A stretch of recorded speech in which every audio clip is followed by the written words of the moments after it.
자, 반갑습니다. 배종찬 교수의 마시는 좋은 이야기의 배종찬입니다. 자, 여러분 반갑습니다. 전국은 부동산 난리 중 부동산 잡을 초강력 대책은 이것뿐이다. 그래요.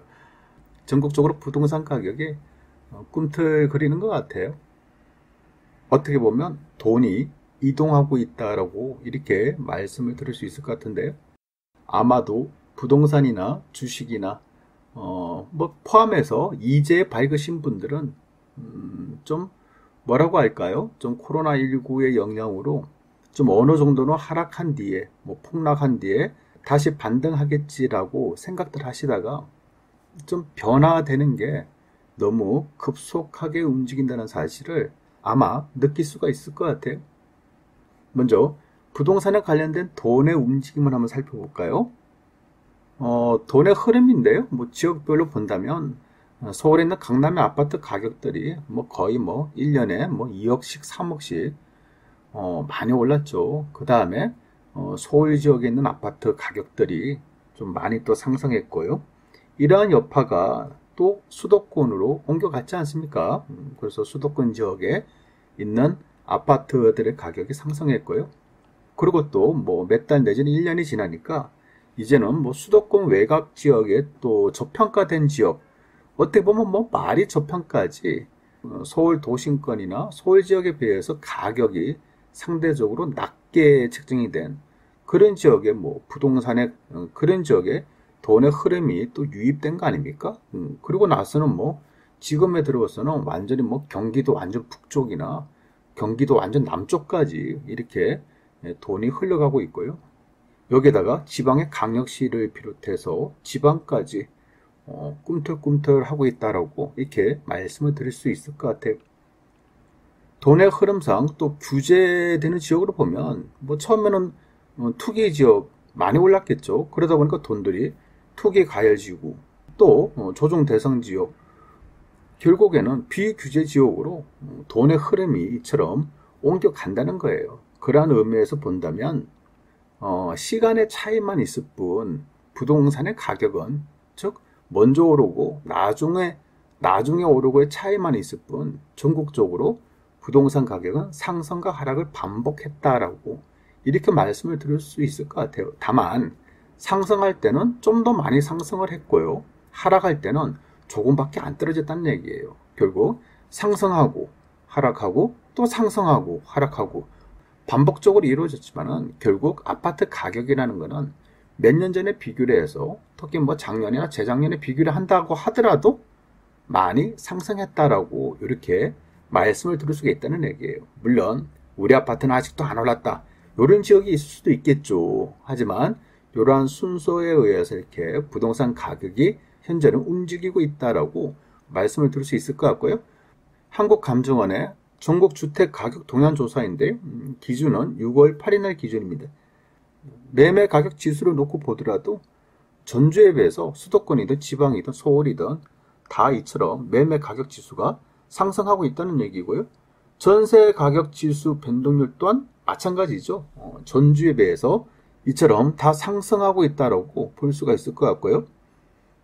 한국감정원의 최근 1년간 전국 아파트 매매 전세 가격 지수 및 변동률 추이표인데 이 그래프를 놓고 본다 하더라도 이제 5월 초부터 이처럼 서서히 반등한 모습을 보이고 있다는 얘기입니다.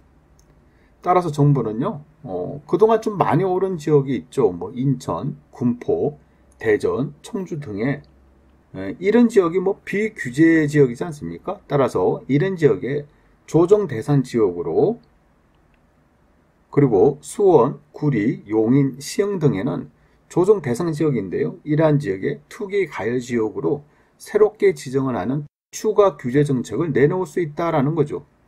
여기서 말하는 조정 대상 지역이라는 거는요. 뭐 쉽게 말씀드리면 정부가 부동산 시장의 가열을 막기 위해서 지정하는 거죠. 그래서 지정 기준으로 보면 최근 3개월간 주택가격 상승률이 소비자 물가 상승률의 1.3배 지역이고요. 뭐 세 가지 사례는 있고요. 적용 지역으로 본다면 서울의 25개 구와 가천, 성남, 하남, 고양, 남양주, 뭐 광교, 신도시, 또 세종시가 있겠죠. 이렇게 지정이 되는 거고요. 만약에 이렇게 조정 대상 지역으로 지정이 되면 대출에 대해서 규제가 있죠. 또한 양도소득세 부분, 청약 자격 부분 등등 해서 규제가 붙는다라고 이렇게 이해를 하시면 될 것 같고요.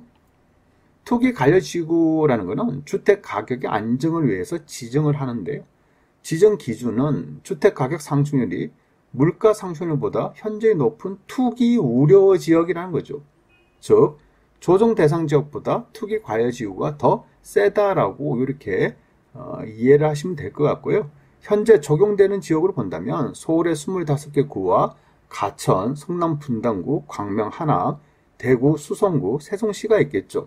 이처럼 투기 가열 지구로 지정이 되면 대출에 대한 규제가 있고 청약 1순위 뭐 이렇게 규제가 있고 또 전매 제한, 이 분양권을 사고 팔고 하지 못하는 이러한 전매 제한이 있고 자금 조달서가 의무화가 된다는 얘기죠. 또 기타 등등의 규제를 강화한다는 거겠죠.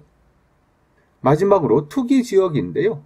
투기 지역이라는 거는 전국적으로 부동산 가격이 참 많이 오른 지역이 되겠죠. 지정 기준으로 본다면 집값이나 토지 가격이 급등하는 지역, 1.3배가 초과된 지역이고요. 현재 2020년 4월 1일자 기준으로 본다면 적용 지역은 서울, 강남, 서초, 송파, 강동, 용산, 강서, 종로, 중구, 동대문, 동작, 그리고 세종시가 있죠. 그런데 이러한 정책들이 이렇게 많이 나온다 하더라도 제가 보는 점은 그래요. 이러한 정책은 결국 소유있고 외양권 고치는 사후 약방문 요거밖에는 안 될 수가 있다는 얘기예요. 결국 부분적인 핀셋 효과로 기한 부동산 규제 정책은 풍성 효과만 불러일으키고 돈의 흐름이 계속 다른 지역으로 옮겨가는 돈의 도미노 효과, 또 풍성 효과밖에 나타나지 않는다는 거예요. 지금까지 내놓은 부동산 규제 정책들, 그리고 그 주변 지역의 부동산 가격을 놓고 본다면 이러한 현상을 우리는 여지없이 알 수가 있다는 거예요.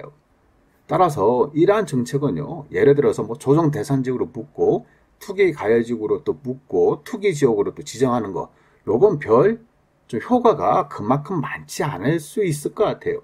왜냐하면 아시다시피 묶으면 그 인근 지역의 부동산 가격 올라가지 않습니까? 따라서 전국적으로 일시에 부동산을 잡기 위해서는요, 확실한 규제 정책을 피하죠. 제가 보는 점은 전국적으로 분양가 상한제 실시하자는 얘기입니다. 두 번째로 본다면 전국적으로 그냥 투기 지역으로 지정하자는 거예요. 옮겨가지 못하게 전국에 다 묶여버리는 거예요. 그리고 전국적으로 다주택자들의 양도소득세를 중과세하자. 무서운 거죠. 양도소득세나 보유세를 높이면 그렇잖아요. 높이더라도 조금 높이고 하니까 이러한 현상이 일어나는 거니까.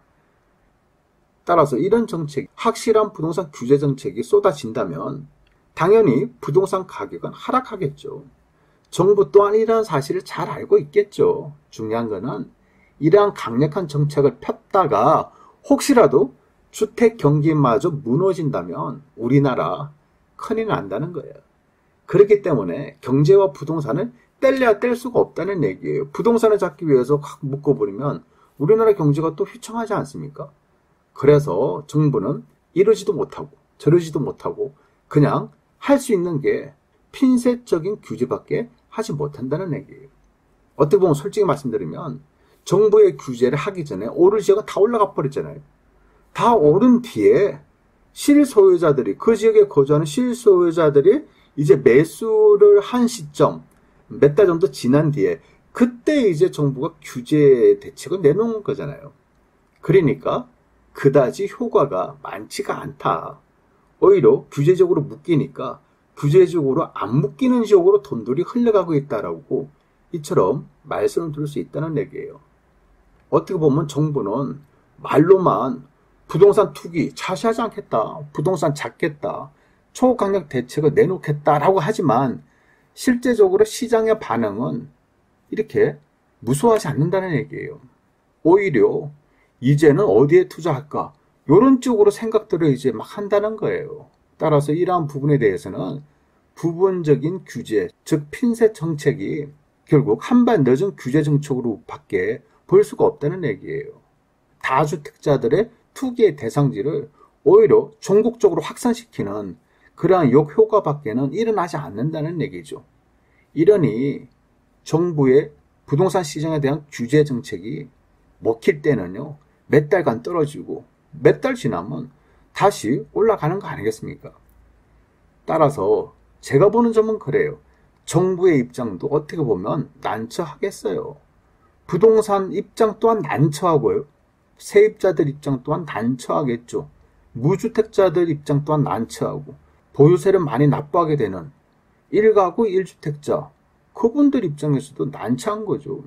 또한 선량하게 내 집 마련하고자 하는 그런 무주택자 입장에서도 난처한 거죠. 어떻게 보면 부동산이 난처해요. 난처한 것 같아요. 결국 제가 보는 점에서는요, 앞으로 나올 수밖에 없는 조정 대상 지역, 투기 가열지구의 확대, 이런 정책으로는 현재의 부동산을 잡기에는 굉장히 힘들어 보인다라고 말씀을 드릴 수가 있을 것 같아요.